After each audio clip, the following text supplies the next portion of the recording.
দেখতে আহামরি কিছুই না, খুব বেশি হাইজেনিকও না, কিন্তু তারপরও এই মামার ফুচকার বেশ সুনাম এখানে। পুরান ঢাকার কথা বলছি।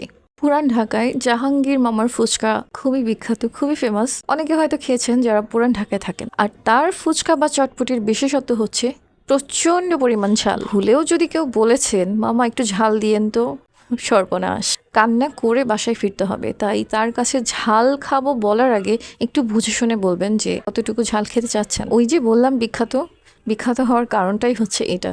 যদি কেউ ঝাল খেতে চায় সে মনের মাধুরী মিশিয়ে ঝাল বানিয়ে দেয়, যাতে আর কোনোদিন ঝাল খাওয়ার নাম কেউ মুখে না নেয়। পুরান ঢাকায় আসলে এর থেকে বেস্ট ফুচকা চটপটি আরও পাওয়া যাবে, কিন্তু ওনার নামটা সব দিকে ছড়িয়ে গেছে, মানে পুরান ঢাকায়। কাজেই যেমনই হোক, যদি পুরান ঢাকায় আসেন তাহলে অবশ্যই এসে খেয়ে যাবেন। কিন্তু পুরান ঢাকার এই ঝাল ঝাল ফুচকা চটপটি, এটা হচ্ছে পাটুয়াটুলিতে বসে। লোকেশনটা আরেকটু সহজ করে বলে দিচ্ছি, জগন্নাথ ইউনিভার্সিটির 3 নম্বর গেটের সামনে। টেস্ট করে জানাবেন কিন্তু কেমন লাগলো। বাই।